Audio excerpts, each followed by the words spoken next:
Takes about 45 minutes, maybe 50 minutes, depending on how fast we walk. Got any questions as we go around, please ask. We're about to go around these very steep stairs, so please use the handrails if you need them. Beware of the two steps at the bottom. They're actually two triangles and they're not obvious, so have a look down as you go down. If you're wearing a backpack, that's fine, but we do go through some fairly low arches, so you might want to take it off the arches because the backpacks can catch. Won't hurt the arch, but it might hurt the backpack. So please look out for that. So, come down the stairs.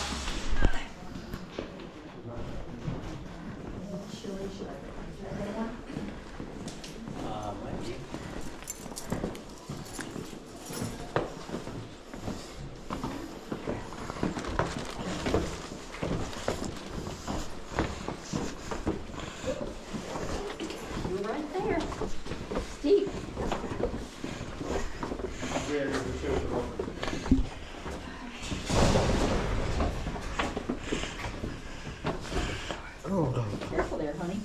Okay.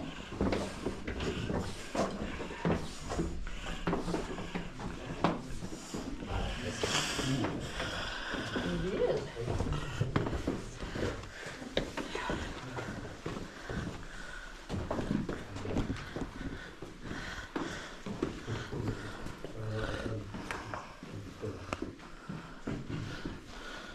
Okay. When you came into the museum today, you came into a castle. It was built by the Normans. The Normans invaded in 1066. William of Normandy invaded from France, beat the Saxons at Hastings, became king. And the Normans built castles. And they started building the castle upstairs about 1076. So it's about 950 years old. However, we've now come down these steps into these vaults. Now, these aren't a dungeon. They're not a prison, they're not a crypt, there's no one buried down here, as far as we know. You have now in fact left the castle. These vaults are a different building underneath the castle. These have been here almost 2,000 years. And on the tour today, I will tell you the story of why these vaults are here and why there's now a castle upstairs. So if you'd like to go through to our first test arch behind you over there, there is a bench in there if you want a seat. We'll go through and start the story. Cool. So this is all original? Already, apart the bricks are only a couple hundred years old, but this is all original 2,000-year-old natural vaults themselves. I'm actually too tall. Oh, yeah. It's normally only very little children that can get away with these, and it's worse. So, So were the people this short back then? No, it's just the way they had to put the holes through. I see. Without doing too much damage. Okay, you might have a seat, please, if you'd like to sit on the bench, or you can stand up to you.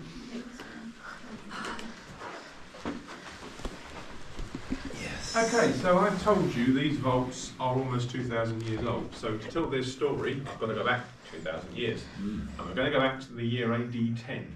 Now in those days, Colchester wasn't here. There was no settlement here at all. But about 5 miles, 8 kilometres that way, to the southwest, there was a British settlement. It would have looked a bit like this. Lots and lots of huts, surrounded by banks and ditches. It wasn't a town or a village as we would know it, it was just like a lots of collection of farms all together, probably with a big hut for the chief or the king in the middle somewhere. Now, if I show you a map of Britain back then, as you can see, the island is more or less the same shape. Yes. But the modern countries are missing. There's no Scotland, Wales or England. Instead, we have all these British tribes, all got long names. This is our settlement 5 miles away. Had the wonderful name of Caledunum, which meant in their language the fortress of the war god Camelos. And that's in the kingdom of the Trinobantes tribe. To the north are the Iceni tribe. Those are the two tribes that occupied East Anglia at this point in Britain. Now, in AD 10, a new king comes to power, named of Canobalin. He came from the west originally, but he quickly moved east, conquered these tribes, set up his headquarters at Caledunum. He reigned for 30 years, which is a long while even now, and during that time he conquered or annexed most of the tribes of southern and central Britain, to the point where he became known as the King of the Britons. Didn't rule the whole island, but he was important. Now, AD 41, two things happen. The first is that Canobalin dies, and he has no obvious successor. He has some sons, but they're so busy squabbling over who's in charge that nobody is. There's a power vacuum.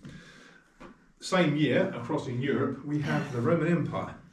Been going for a fair while. By this point, they've already conquered all of the Mediterranean basin. They've reached the coast of France. They haven't yet conquered Britannia. They've been here, obviously it's not very far from France, Right. and they've been trading with the British for over a couple of hundred years.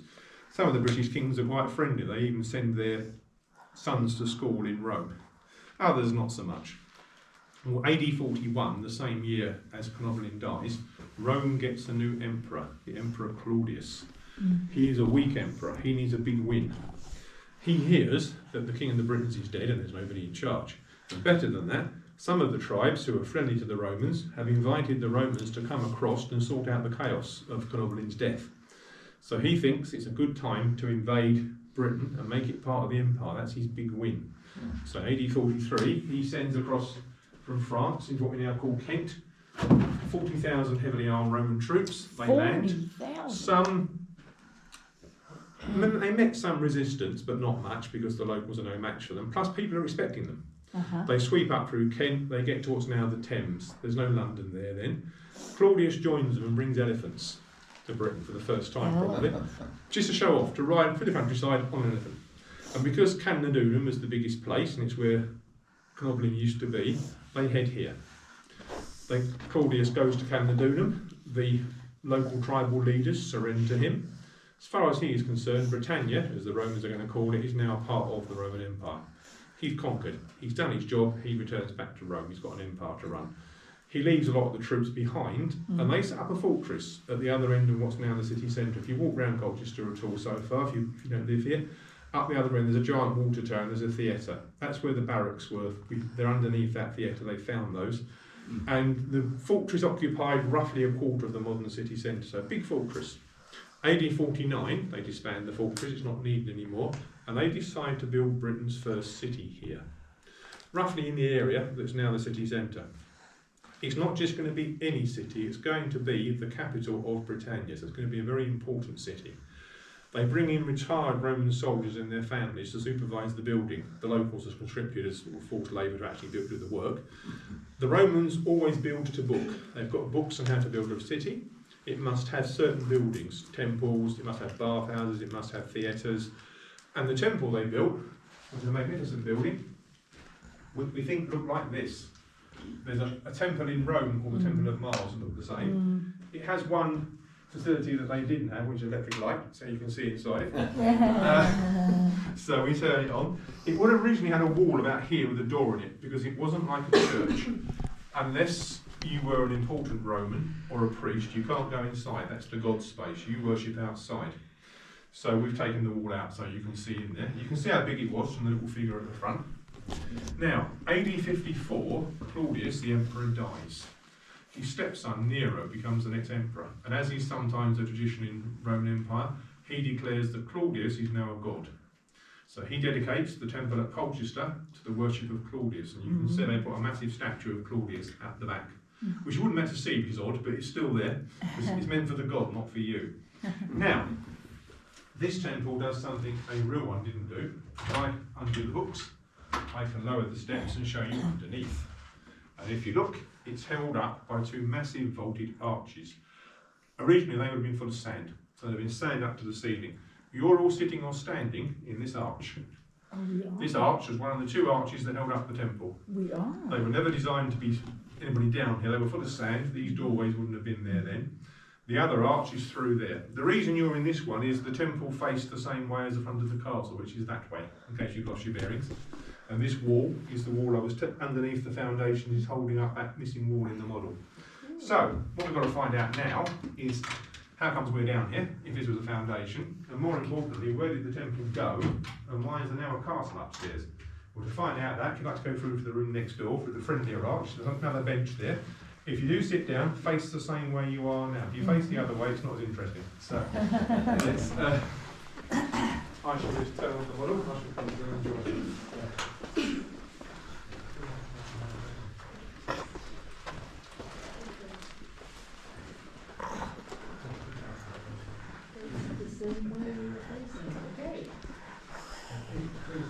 We'll be here for a little while, because I will tell you the story and we'll go a little bit about something about it. So, okay. We'll start at this end. The Romans want to build a temple. It's not just a place of worship, it's also a statement to the British that says, we are Romans, we're amazing, we can build great big buildings, you can't, that's why we're in charge.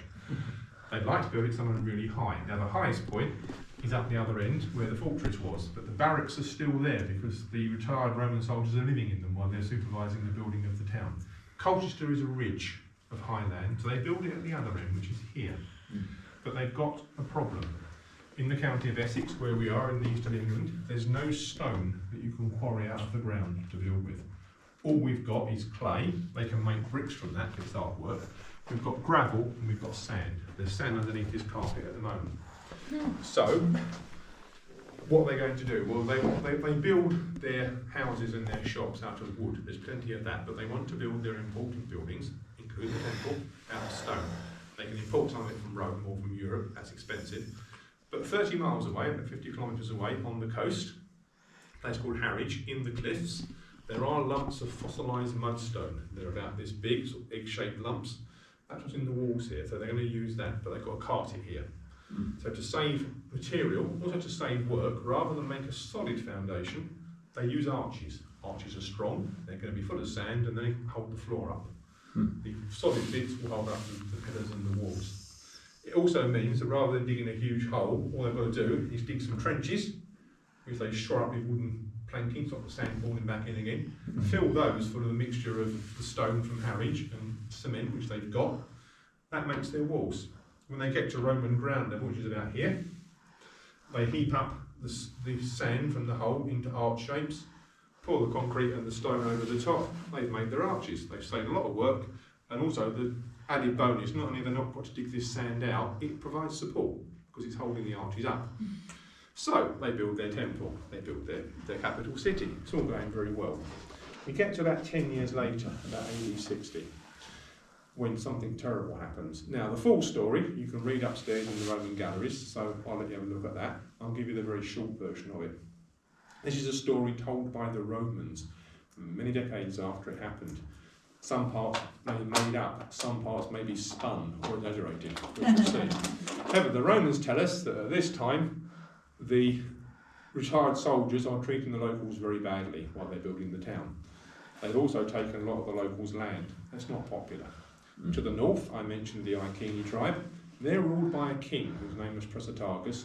He's a puppet king. He rules on behalf of the Romans. He does what they tell him to. But he's got a deal, or so he thinks, with the Romans, that when he dies, half of his kingdom goes to the emperor, the other half goes to his two daughters. He dies about AD 60. The Romans ignore the deal, invade his kingdom, take everything that wasn't bolted down, quite a lot that was, set fire to the rest, enslave people. He had a wife. Now, we don't know her name, and she wasn't called a queen, but the Romans recalled her with the British title of Boudica. Used to be Boudica, which means something like she who brings victory, or she who is victorious. She is publicly whipped by the Romans to dishonour her, and the Romans tell us her daughters are dishonoured. You can read into that what you will, but it doesn't sound very nice. And basically the Romans are behaving really badly. As a result, the Romans tell us a revolt happens, the British revolt. Led by Boudica, they go on the rampage. The Iceni tribe follow her, the Trinovantes and others join her. They head straight for the hated Roman capital of Colchester. It has no wall around it at that point, and there's very few regular soldiers here. The mob come straight into the town, they burn it to the ground. That happened. The archaeology shows that, you can see it upstairs. So the town was destroyed in a violent event at that date. The Romans tell us some of the townsfolk, along with the few soldiers that were here, barricaded themselves in the temple because it's the strongest building. The mob surround it, lay siege and then set fire to it, so they met a sticky end in there as well. Yeah. Now the mob, which according to the Romans is 130,000 people in size, head to London, very young trading town on the Thames. No soldiers there, the few that are run away, they destroy London. That also happened, according to the archaeology. Likewise, they go up to St Albans in Hertfordshire, another Roman town, destroy that. Go on the rampage across the English Midlands. Now, where are the Roman army? Well, they're in Wales, fighting the Druids. They hear there's a revolt, 10,000 of them return to try and quell the revolt. Now, the mob, according to the Romans, is now almost 250,000 in size. So, very mismatched. They obviously meet in battle. We don't know where, we've never found any evidence of the battle, but the Romans tell us it was in a valley in the Midlands somewhere that had a road through it. And the Romans tell us, basically in the short version, that 10,000 brave Roman soldiers beat 250,000 barbarians led by a woman. Rome didn't rape women, unfortunately. We think these numbers may have been spun somewhat on the British side because it was really embarrassing, so they're trying to make it look like a victory. Now, the Romans obviously do win, probably against a much smaller army of the British. And we're told by the Romans that Boudica either commits suicide with poison, probably made up because that's a standard Roman dramatic death, or she gets ill and dies. We just don't know. What we do know is Britannia's a mess. Nero, who's emperor, what does he do? Does he give up? He'll draw his troops, go back to Rome, or does he have it rebuilt? He has to have it rebuilt because he's made his stepdad, Claudius, a god. If he withdraws from Britannia, he dishonours his father, his stepfather. So it's all rebuilt. They put a wall around Colchester finally. It's still there. If you haven't seen it yet, the best bit is down the west end of the city centre, but it goes almost all the way around. Best Roman wall in Britain. They moved the capital to London, Londinium as they would call it, because the Thames is a much bigger river than the Colne at Colchester for ships. But it thrives as a town. But we go through to the 300s when two things happen, not related, but the first thing is about 320, the Romans become officially Christian. The temple may have been used as a church. The second thing is, in the 300s, the town starts to decline. Buildings seem to go out of use. Some of the gates are blocked up in the walls. And by 450 AD, it's been abandoned.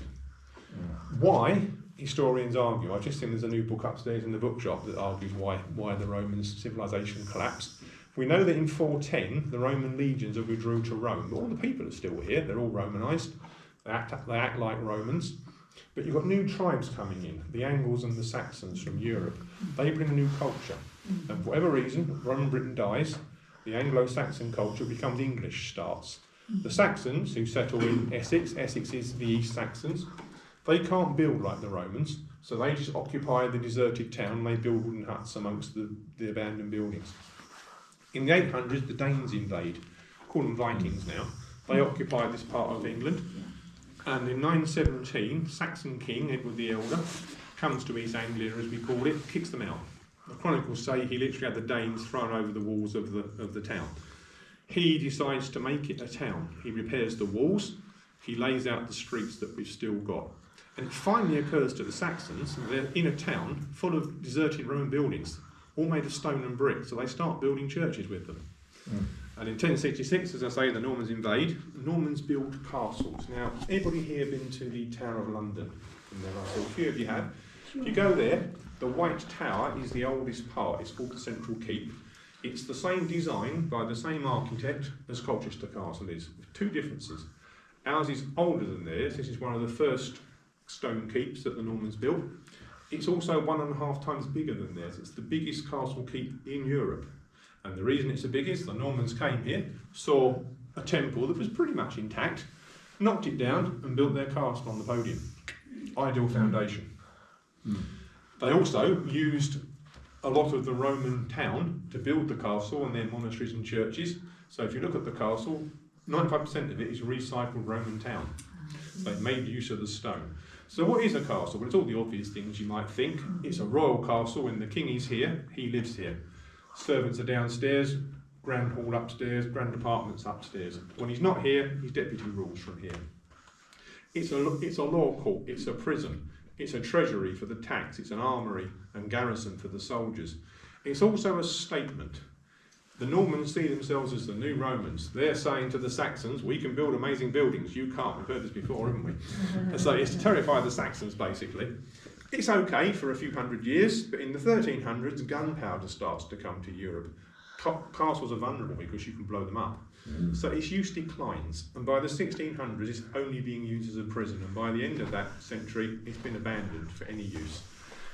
All the Roman stone has gone in the town by this time, by the way. So that gives this man, 1683, John Wheeley the Younger, an ironmonger from Colchester. He leases and then buys the castle. Why does he want it? To knock it down, to sell the stone. So he starts blowing out.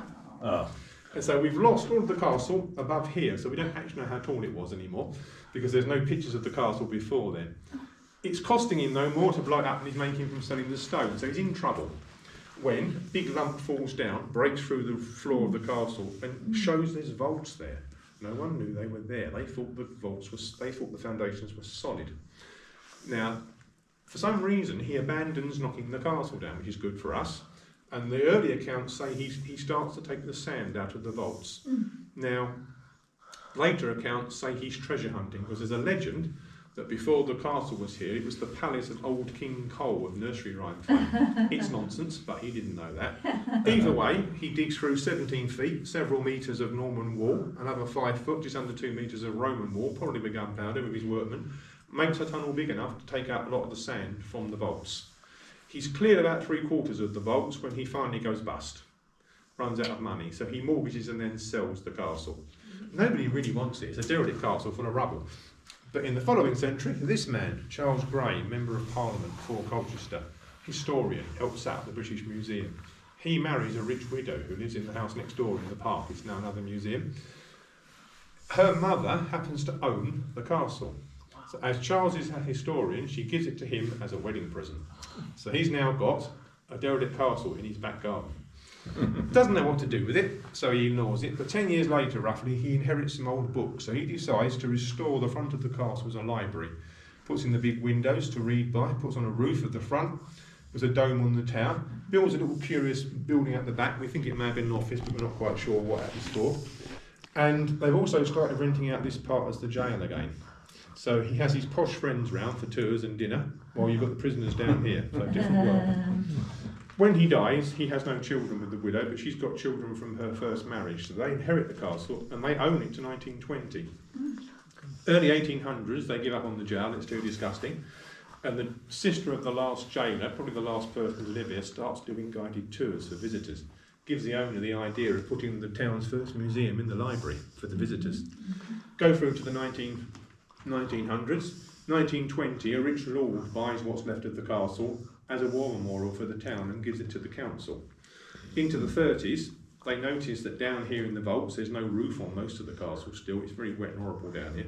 Plus big cracks are appearing in the vaults because the Normans put these 2 huge walls in. One was knocked down by Boudica, but the other one's still there. You go through, and you go through to the toilets and the prisons. It's pressing down on the arch, and there's no sand there anymore. So they call in the Office of Works, they're now Historic England, to put these concrete walls in to hold it up, and they work. They also find more money from the rich lord and others to put a roof on the whole building, so they can now move the museum into the whole building, where it still is. So we go from a hole in the ground to a museum. It took us 2,000 years, lots of pillage and all kinds of stuff on the way, but we get there. So having told you the story, I know it takes a little while, I can now show you what I've been telling you about. So what we're going to do now is go through this arch. Now don't go through yet. Don't go through yet. I'll be back because you'll regret it if you do. If you look through the arch, can you see on the other side the red pole? Red post? Yeah. When you go through, no matter how short you are, keep your head down until you're past that red post. Because if you don't, you'll bang your head because the tunnel is longer than it looks. So once you're through, keep going because we have to get through behind you. So keep your head right there. Once you're through, you can look back and see what I mean. But it's quite nasty. It's called me a couple of times. I know it's there. So it's. I can only get through here sideways. So Yeah, sideways. yeah, it's not a very friendly arch. This one. That's right. This is the least favorite bit. Okay, I didn't hear any yells or naughty words, so I'm assuming you all missed it. You can see what I mean. Yeah. Now, we'll go through that friendlier arch. We'll come back to here in a minute. That's a little bit friendly. Just go into the room next door for me. It's. We'll come back to this in a second. So.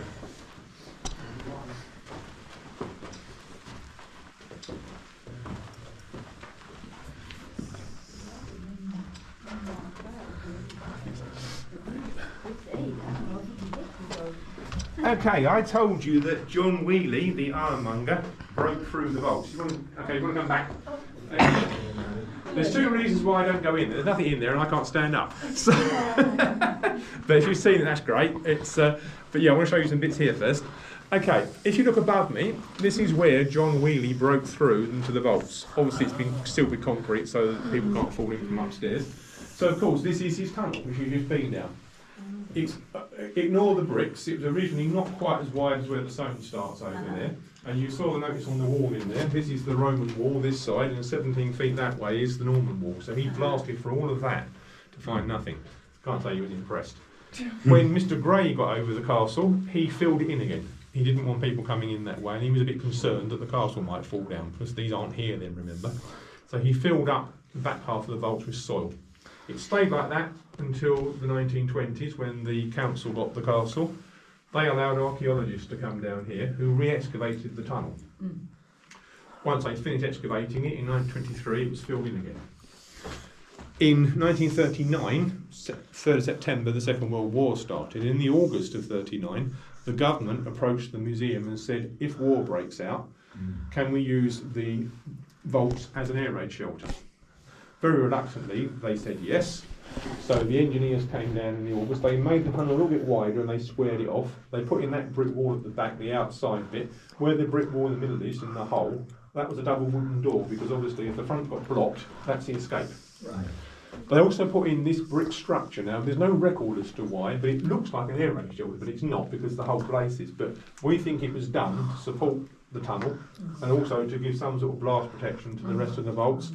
At the end of the war, they sealed the door, they buried it at the back. If you go in the back now, you can just about see a little dimple if you look really hard, but it's not obvious. And it's been sealed ever since. There's no other reason.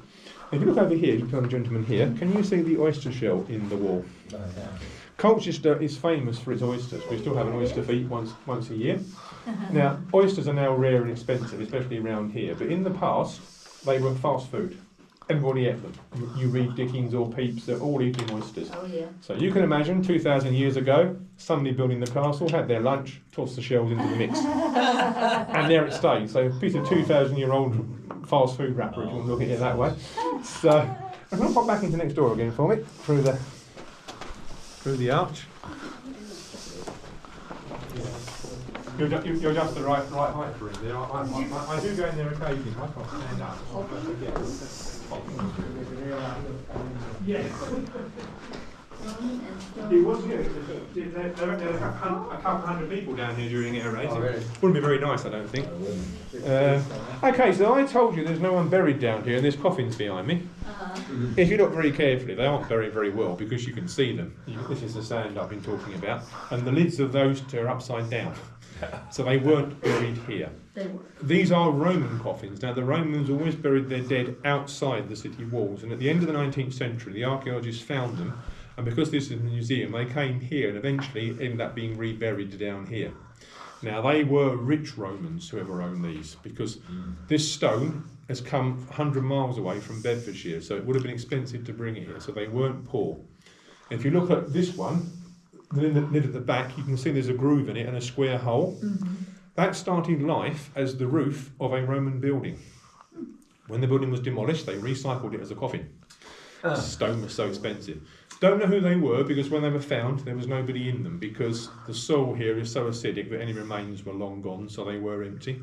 A few years ago, they had the bright idea of taking them upstairs, but this was before the recent inflation crisis. They got a quote of £10,000 for each coffin to move them, so we left them here. And they're quite happy. As you go through to next door, you can look into this one and see how thick the stone is. I can't work out how they got them down here, so if you want to go through, it won't be next door very long, but have a look down into the hole. So is that a seismograph? That means a seismograph, yes. I will take. I don't want to mention it. I will talk about that briefly as well. Yes, that is a seismograph. Yes. Do you know where it's come? No, it's still everything limestone from Bedfordshire. That's all over these holes. The white limestone. Wall. So wherever there's limestone in Bedfordshire. I'm not tracking down exactly. I told one of my colleagues that apparently is where it is. Okay, I've just been asked why there is a seismograph next door. On the 22nd of April 1884, just after 9 in the morning, we had Britain's biggest onshore earthquake. Whoa. Its epicentre was roughly 10 miles that way. It caused about £1 million of damage at the prices then. We don't know if anybody was actually killed in it or not. It happened today, it was a disaster. We do have earthquakes in Essex. We actually had one in March last year here. Wow. A lot of people heard a bang in the morning. That was a 2.1 earthquake, so we do get them. So we just measure just in case. But these cracks were not caused by the earthquake. These are the cracks I was telling you about, because that big thick wall is just there. There's a crack there as well, that has been cemented in. So these walls worked. That's the Roman wall, that helped. But 90 years ago they put these walls in, that made it stable. Now you've all sat down, I'm going to get you up again, we're going to go next door. Okay. I won't be here long.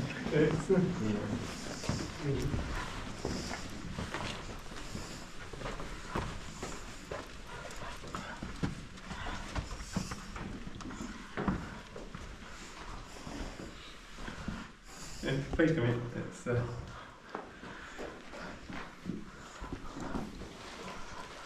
Now, before the 19th century, most of the vaults weren't really used so much, and certainly the back half was still largely full of sand. But this room was used, possibly as a storeroom, but behind there is what's known as an ice house. Now, you may have noticed it's a lot cooler down here than it is upstairs at the moment. The temperature is always the same down here.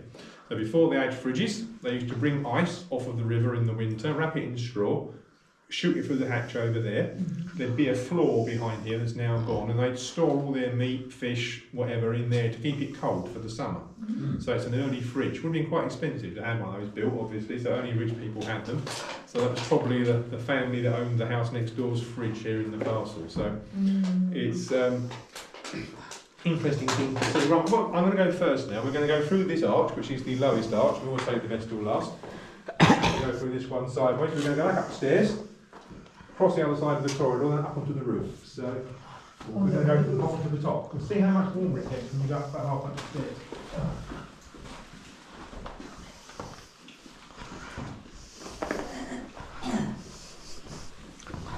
If you're wondering about the really democratic bird, you've still got that, Jamie. And that seems to have worked, because for the first time there's none down yesterday. So it's the opinions kept coming down. So they're not very welcome. So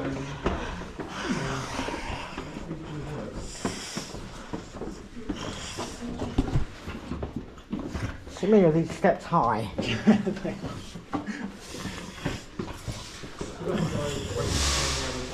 weren't designed for public tours, were they?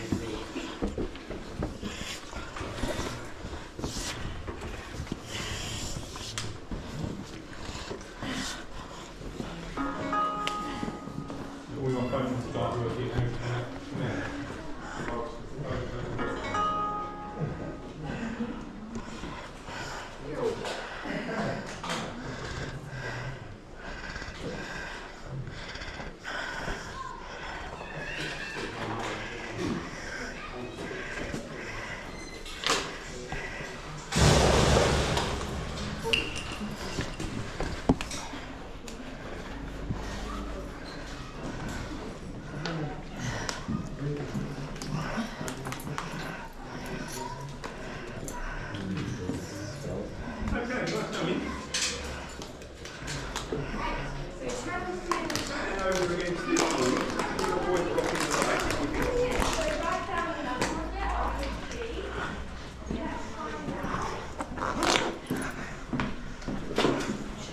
Don't go too far, because I've got some things to show you in the entrance. Nice.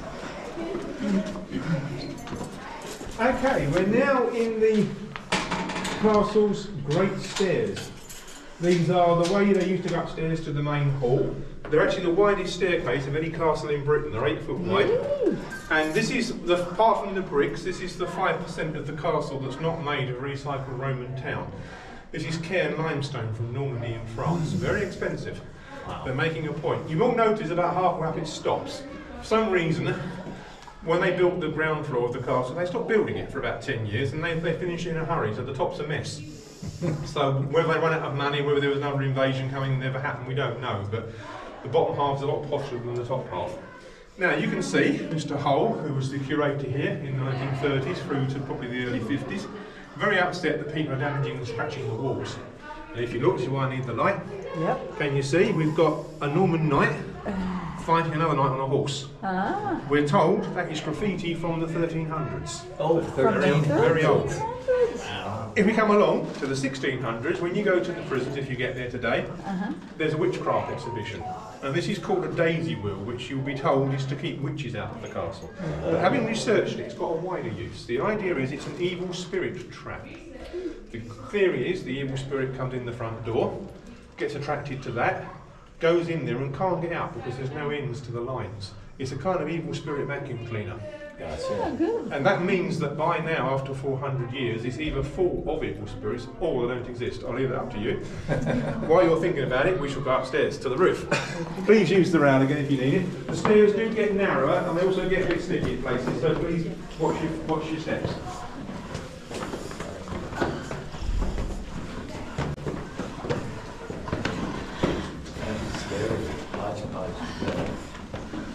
Reminds me of the Great Wall of China.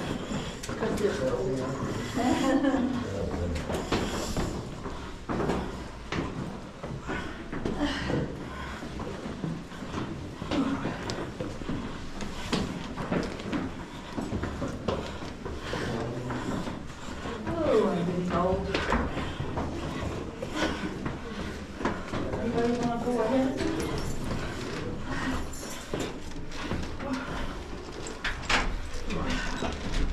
Go around to your left, but don't actually go onto the walkway yet. You have to wait on the roof there.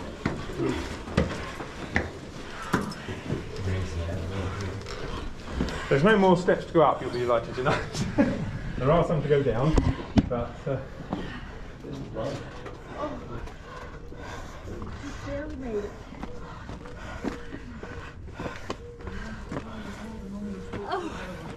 No, we can put it in the castle. We do have two elevators now, but you know, it took a while. Right. Yep. Someone just asked if the Normans or the Romans didn't put lifts in. No, they didn't. We have. Likewise, it never occurred to the Normans to put solar panels in, but that's been done since as well, as you can see. This is the 1920s roof, been repaired a few times. That's what's left of Gray's library roof. Above me is his dome, and over there, that's his little remote office, that pyramid roof over there. Now in front of you, with the stained glass, that's the castle's modern chapel. So you've got to remember that John Wheely destroyed all the castle above here, apart from what's left of the towers. So we don't know what was there. In the Tower of London, which is the same plan, that's where the chapel is. So it's a good place to build it, he thought. Having built it, the historians then decided that at Colchester Castle, the chapel was below. So he's now got two chapels. Oh. Which is good, better than one. They're both licensed weddings. That hasn't got a lift, the other one has, so that's probably just as well. Now, if you look over here behind the gentleman's knee, then you see there is a tree growing on the roof. It's a sycamore tree. It's not a naturally seeded tree because it would never have been tolerated because it would damage the castle. And we know it's been there since at least 1815, so it must have been important. But we don't know why it's there. There are legends.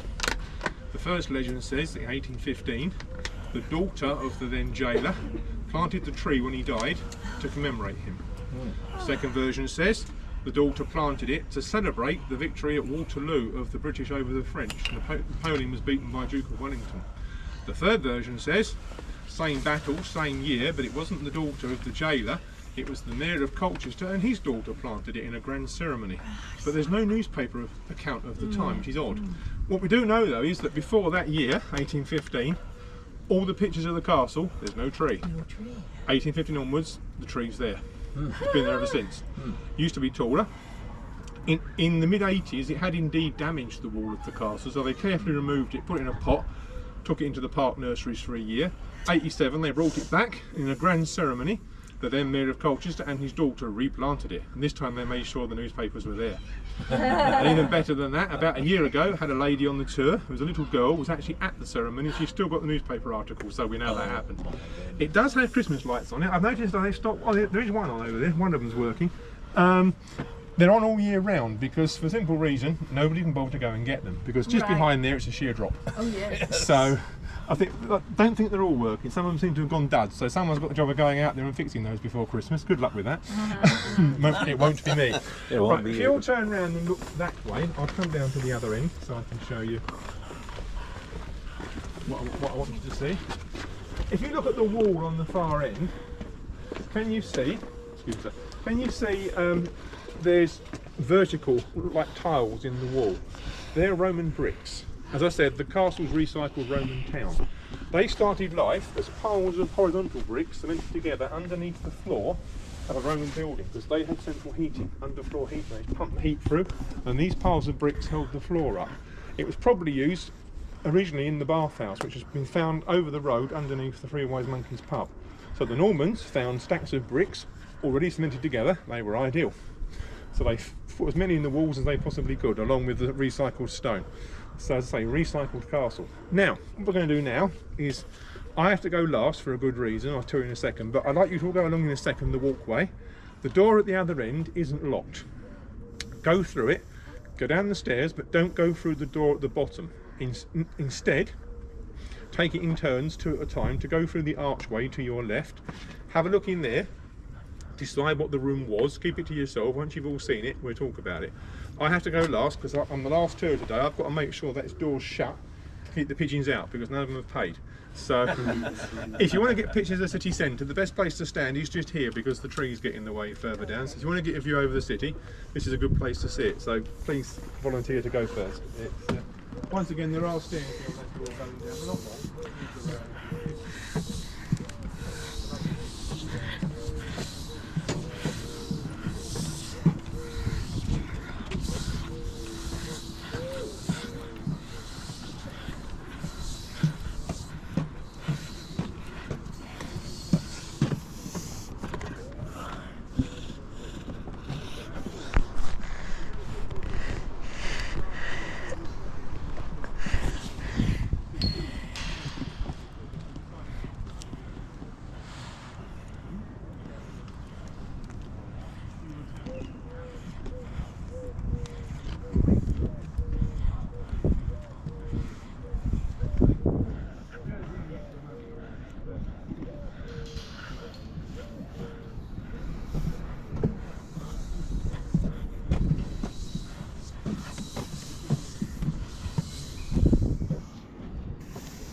Look at that. Uneven steps. Slippery and wet. Forever.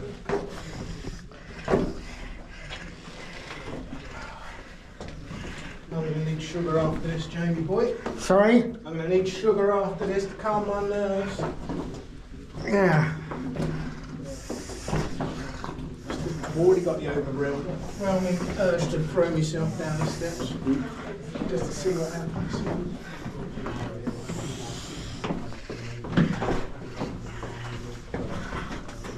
So don't go through the door, have a look at the room at the bottom. Okay. Have a look at the room on the bottom. Once you see it, you come back out. You're about to leave the group, I can get mine as well. Down here first. I've seen it before. We have a look what's in this room. Alright, it's the toilet. Yeah. That's the toilet. That's a long drop. Does it just go outside?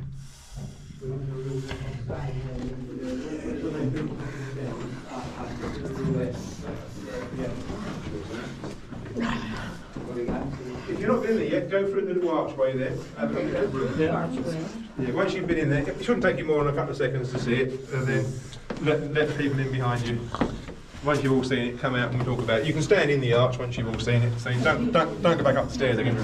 It's we're all huddled in this corner. So who's not been in there yet? Me. You haven't, right? Okay.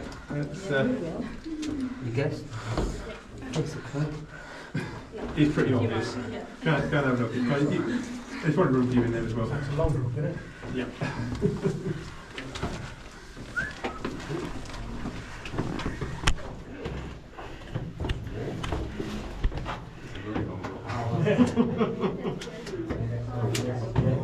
Okay, It's gotta be in it.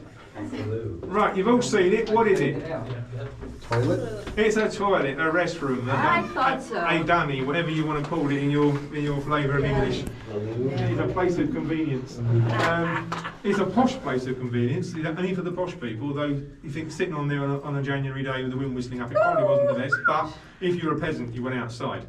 Now, how it works is, there's about 6 of them in the castle, normally in pairs. There's another one behind here, but for some reason this wasn't finished. As I said, the castle was finished in a hurry, so this one was abandoned. But you basically sit on it, and underneath, in the wall, there is a window with a slope. So that's how it works. And bear in mind that Colchester Castle never had a moat. That hole at the front is archaeologists in the 1920s. It's all sand here, so it fell on the ground. It may have been used for fertiliser, it may not, but it wouldn't have been good. However, as well as a toilet, the other use, where the gentleman standing there in the archway, the posh people used to hang their clothes there for 2 reasons. The first was privacy. You think, why not use a door? But the second reason is the ammonia from the toilet kept the moths out of their clothes, stopped them being eaten. Oh. Now, the Normans had a word for a room like this. They called it a gardrobe, which meant a strong room or a place to keep your stuff. And when you get, the Normans spoke basically French. When you get a French word coming to English that starts with G, the G becomes W. So it became the English word wardrobe. Obviously Americans it's a closet, but that's where the word wardrobe comes from. And there's at least half a dozen European languages that I've seen who still have the word garderobe as closet or wardrobe. So very old word. This is the end of our guided tour. We always finish in the toilet, which I think is a brilliant place to finish. In a second, I shall let you through this door. You go over the couple of little steps there, and you come out on the first floor of the museum. If you haven't been round yet, you've got about, you can do it just about an hour if you've asked. Go around the top floor anti-clockwise, that's all the Romans. Downstairs, the rest of the history, through the big wall I told you about, to the right, past the toilets is the prisons and the witchcraft. So I hope you all enjoyed it, and you're now free to go.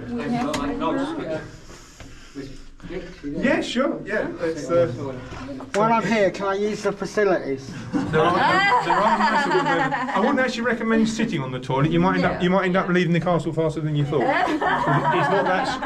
It's not that strong. So you can certainly stand by it if you want to.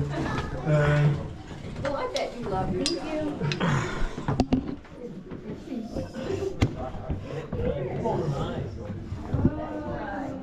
Wonderful. Thank you. Thank you. I really enjoy these little guided tours. They're really good fun. Yeah. You just learn so much more about. Those stairs are killed by the